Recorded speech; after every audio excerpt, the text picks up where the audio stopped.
serta dinamika dan tantangan PKN. Pendidikan adalah usaha sadar dan terencana untuk mewujudkan suasana belajar dan proses pembelajaran agar peserta didik secara aktif mengembangkan potensi dirinya untuk memiliki kekuatan spiritual keagamaan, pengendalian diri, kepribadian, kecerdasan, akhlak mulia, serta keterampilan yang diperlukan dirinya, masyarakat, bangsa, dan negara.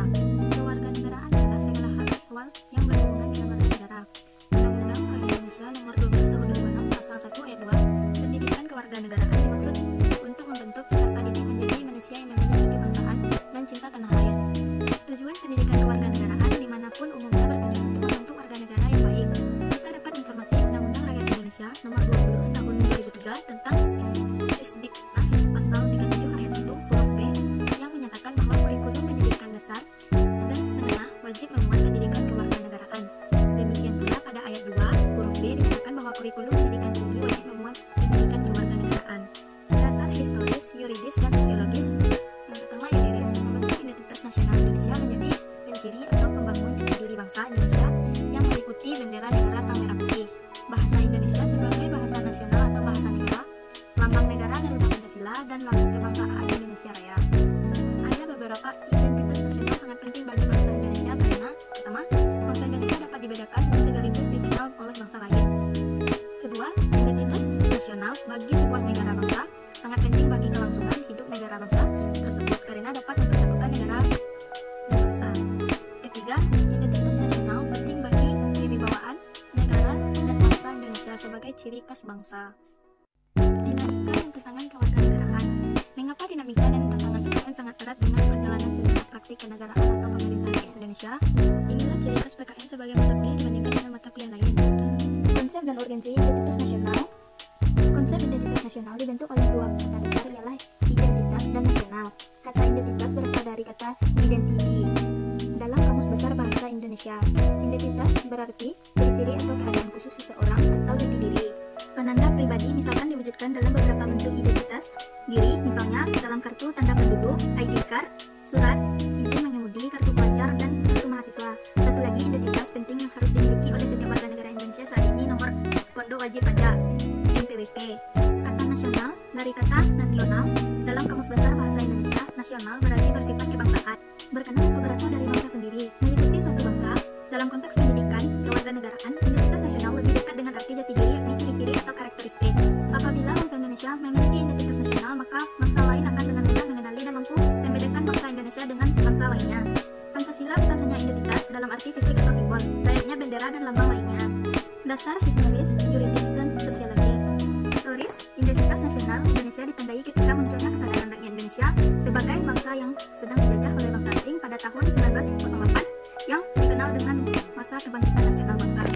Sosiologis, identitas nasional telah terbentuk dalam proses interaksi, komunikasi, dan persinggungan budaya secara alamiah, baik melalui perjalanan panjang menuju Indonesia merdeka maupun melalui pembentukan intensif pasca kemerdekaan.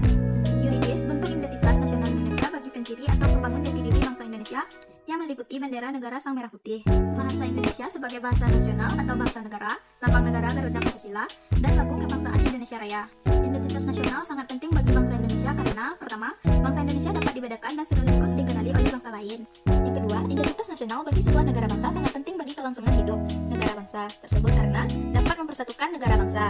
Yang ketiga, identitas nasional penting bagi kewibawaan negara dan bangsa Indonesia sebagai ciri khas bangsa. Unsur-unsur dinamika dan tantangan identitas nasional. Menurut sumber legal formal ada 4 identitas nasional, yaitu yang pertama, bendera negara sang merah putih. Yang kedua, bahasa negara bahasa Indonesia. Dinamika dan tantangan identitas nasional Indonesia, kasus dan peristiwa dalam kehidupan sehari-hari ada 2 berikut. Yang pertama, tentunya nilai-nilai luhur dalam praktik kehidupan berbangsa dan bernegara. Contohnya, rendahnya semangat gotong royong, kepatuhan hukum, kepatuhan membayar pajak, kesantunan, kepedulian, dan lain-lainnya. Yang kedua, nilai-nilai Pancasila belum menjadi acuan sikap dan perilaku sehari-hari. Contohnya, perilaku jalan pintas dan tindakan serba instan, menyontek, plagiat, tidak disiplin, tidak jujur, malas, kebiasaan merokok di tempat umum, buang sampah sembarangan, dan lain-lainnya. Yang pertama, rasa nasionalisme dan patriotisme yang meluntur dan memudar, lebih menghargai dan mencintai bangsa asing, lebih mengagungkan prestasi bangsa lain dan tidak bangga dengan prestasi bangsa sendiri. Lebih bangga menggunakan produk asing daripada produk bangsa sendiri. Yang kedua, lebih bangga menggunakan bendera asing daripada bendera merah putih. Lebih bangga menggunakan bahasa asing daripada menggunakan bahasa Indonesia. Yang ketiga, menyukai simbol-simbol asing daripada lambang atau simbol bangsa sendiri. Dan lebih mengapresiasikan dan senang menyanyikan lagu-lagu asing daripada mengapresiasi lagu nasional dan lagu daerah sendiri. Tantangan dan masalah yang dihadapi terkait dengan Pancasila telah banyak mendapat tanggapan dan analisis sejumlah pakar. Seperti Aziu Mardi Azra, Pilar 2007 menyatakan bahwa saat ini Pancasila sulit dimarginal di dalam semua kehidupan masyarakat Indonesia. Yang pertama, Pancasila dijadikan sebagai kendaraan politik. Yang kedua, adanya liberalisme politik. Dan yang ketiga, lahirnya desentralisasi atau otonomi daerah. Menurut Pilar 2007, Pancasila telah terlanjur tercemar oleh era Orde Baru yang telah menjadikan Pancasila sebagai kendaraan politik untuk mempertahankan kekuasaan yang ada. Konsep dan urgensi integrasi nasional. Makna integrasi nasional suatu negara bangsa membutuhkan persatuan untuk bangsanya yang dinamakan integrasi nasional. Integrasi nasional merupakan salah satu tolak ukur persatuan dan kesatuan bangsa. Kita dapat menguraikan istilah integrasi nasional dari dua pengertian. Yang pertama, etimologi. Yang kedua, terminologi. Berikut ini disajikan beberapa pengertian integrasi nasional dalam konteks Indonesia dari para ahli atau penulis. Yang pertama, dari Safarudin Bahar tahun 1996, upaya menyatukan seluruh unsur suatu bangsa dengan pemerintah dan wilayahnya. Yang kedua, Rizal Nur Arfani tahun 2001, pembentukan suatu identitas nasional dan penyatuan berbagai kelompok sosial dan budaya ke dalam suatu kesatuan wilayah. Yang ketiga, Wijayati Suroyo tahun 2002, bersatunya suatu bangsa yang menempati wilayah tertentu dalam sebuah negara yang berdaulat. Yang keempat, Ramlan Surbakti tahun 2010, proses penyatuan berbagai kelompok sosial budaya dalam satu kesatuan wilayah dan dalam suatu identitas nasional. Jenis-jenis integrasi: yang pertama, integrasi bangsa; yang kedua, integrasi wilayah; yang ketiga, integrasi nilai; yang keempat, integrasi elit massa; yang kelima, integrasi tingkah laku. Pentingnya integrasi nasional. Integrasi diperlukan guna menciptakan kesetiaan baru terhadap identitas-identitas baru yang diciptakan identitas nasional, misalnya bahasa nasional, simbol negara, semboyan nasional, ideologi nasional, dan sebagainya. Integrasi versus disintegrasi. Kebalikan dari integrasi adalah disintegrasi. Jika integrasi terjadi konsumen, maka disintegrasi dapat menimbulkan konflik dan persenturuan dan pertentangan. Landasan dinamika dan tantangan integritas nasional. Menggali sumber historis, sosiologis, kritik tentang integrasi nasional. Pertama, perkembangan sejarah integrasi di Indonesia. Menurut Suroyo, tahun 2002, ternyata sejarah menjelaskan bangsa kita sudah mengalami pembangunan integrasi sebelum bernegara Indonesia yang merdeka. Menurutnya, ada 3 model integrasi dalam sejarah perkembangan integrasi Indonesia, yakni yang pertama, model integrasi Imperium Majapahit; yang kedua, model integrasi kolonial; dan yang ketiga, model integrasi nasional Indonesia. A. Model integrasi Imperium Majapahit. Model integrasi pertama ini bersifat kemaharajaan Majapahit. Struktur kemaharajaan yang begitu luas ini berstruktur konsentris. B. Model integritas kolonial. Model integritas kedua atau lebih tepat disebut dengan integritas atas wilayah India Belanda Baru sepenuhnya dicapai pada awal abad dengan wilayah yang terang dari Sabang sampai Merauke. C. Model integrasi nasional Indonesia. Model integrasi ketiga ini merupakan proses berinteraksinya bangsa Indonesia sejak bernegara merdeka tahun 1945. Dalam sejarahnya, penumbuhan kesadaran berbangsa tersebut dilalui dengan tahapan-tahapan sebagai berikut.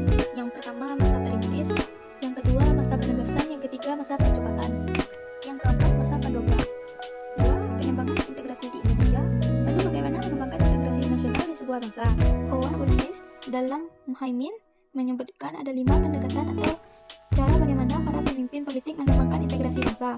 Kelima pendekatan yang selanjutnya kita sebut sebagai faktor yang menentukan tingkat integrasi suatu negara adalah: yang pertama, adanya ancaman dari luar; yang kedua, gaya politik kepemimpinan; yang ketiga, lembaga-lembaga politik; yang keempat, ideologi nasional; yang kelima, kesempatan membangun ekonomi.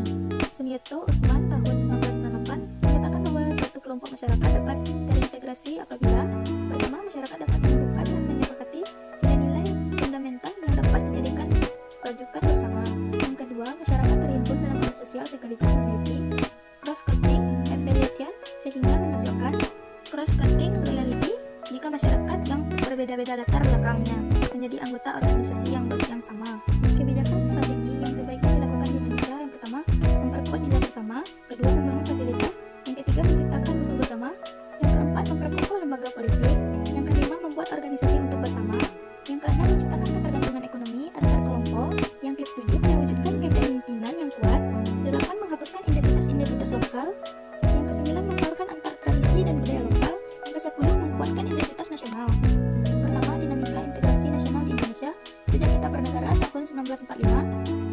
membangun integrasi secara terus-menerus dilakukan. Terdapat banyak perkembangan dan dinamika dari integrasi yang terjadi di Indonesia. Dinamika integrasi sejalan dengan tentang zaman waktu itu. Dinamika itu bisa kita contohkan peristiwa integrasi berdasarkan 5 jenis integrasi sebagai berikut. Pertama, integrasi bangsa. Yang kedua, integrasi wilayah. Yang ketiga, integrasi nilai. Yang keempat, integrasi elit massa. Yang kelima, integrasi tingkah laku. 2. Tantangan dalam membangun integrasi. Dalam upaya mewujudkan integrasi nasional Indonesia, tantangan yang dihadapi datang dari dimensi horizontal dan vertikal. Dalam dimensi horizontal, tantangan yang ada berkenan dengan pembelahan horizontal yang berakar pada perbedaan suku, agama, ras, dan geografi. Terkait dengan dimensi horizontal ini, salah satu persoalan yang dialami oleh negara-negara berkembang termasuk Indonesia mewujudkan integrasi nasional adalah masalah primordialisme yang masih kuat. Terkait dengan dimensi vertikal, tantangan yang ada adalah kesediaan para pemimpin untuk terus-menerus bersedia berhubungan